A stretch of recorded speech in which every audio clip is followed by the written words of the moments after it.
But what if I told you? এবার cancer পালাবে হুড়মুড়িয়ে, কারণ এসেছে এমন এক দানব যাকে দেখা যায় না, ধরাও যায় না, ঠেকানোও যায় না। এই রোবটের নেই হাত, নেই চোখ, নেই বন্দুক, তবুও তার আঘাতে ক্যান্সার কোষ মুহূর্তেই হবে ছিন্ন ভিন্ন। এক ফোঁটা রক্তে লাখে লাখে ঢুকে পড়ে সে, কিন্তু আঘাত করে কেবল টিউমারে, স্বাস্থ্যকর কোষে একটু আঁচড় না তুলে। এই নীরব ঘাতক হলো ডিএনএ অর্গামি বেসড ন্যানো রোবট।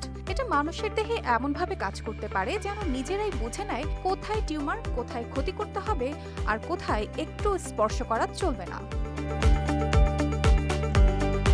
এই রোবটের আকার কতটা ক্ষুদ্র জানেন? মাত্র 90 থেকে 150 ন্যানোমিটার, অর্থাৎ একটি মানুষের চুলের প্রস্থের 500 থেকে 1000 ভাগের 1 ভাগ।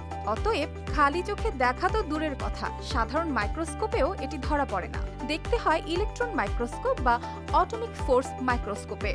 এটা তৈরি করা হয় ডিএনএ অর্গামি প্রযুক্তি দিয়ে, অর্থাৎ ডিএনএ স্ট্যান্ডগুলোকে এমনভাবে ভাঁজ করে ডিজাইন করা হয় যেন তা বক্স বা টিউবের মতো দেখতে একটা কাঠামো তৈরি করে।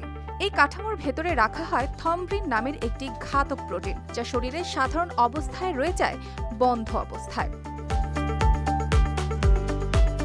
কিন্তু যেই না রোবটটি শরীরে এমন একটি এলাকায় পৌঁছায় যেখানে পিএইচ লেভেল কম, যেমন ক্যান্সার কোষের আশেপাশে, সঙ্গে সঙ্গে এটি খুলে যায়। তখনই বেরিয়ে আসে এই ঘাতক অস্ত্র, প্রোটিন বা পেপটাইড, যা ক্যান্সার কোষে রক্তনালীর দেয়াল ব্লক করে, টিউমার কোষের মৃত্যু ডেকে আনে। অবাক করা ব্যাপার, আশেপাশের সুস্থ কোষগুলো সম্পূর্ণ অক্ষত থাকে। এই গবেষণা প্রথম করে সুইডেনের ক্যারোলিনস্কা ইনস্টিটিউটে।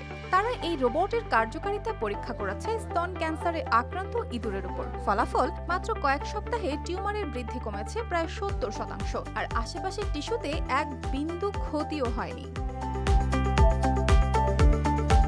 এই রোবটের বাইরের দিকে থাকে অ্যাপটামার নামের এক ধরনের সেন্সর, যা কেবলমাত্র ক্যান্সার কোষের নির্দিষ্ট রিসেপ্টর চিনে ফেলে। যদিও এখন এটি মানুষের শরীরে প্রয়োগের ক্লিনিক্যাল ট্রায়ালে পৌঁছায়নি, তবে বিজ্ঞানীদের আশা আগামী 1 দশকের মধ্যেই এই রোবট হতে পারে ক্যান্সার চিকিৎসার ভবিষ্যৎ। কোনো কেমোথেরাপি নয়, তীব্র পার্শ্ব প্রতিক্রিয়া। এই ন্যানো ঘাতক একাই যথেষ্ট ক্যান্সার ধ্বংস করতে।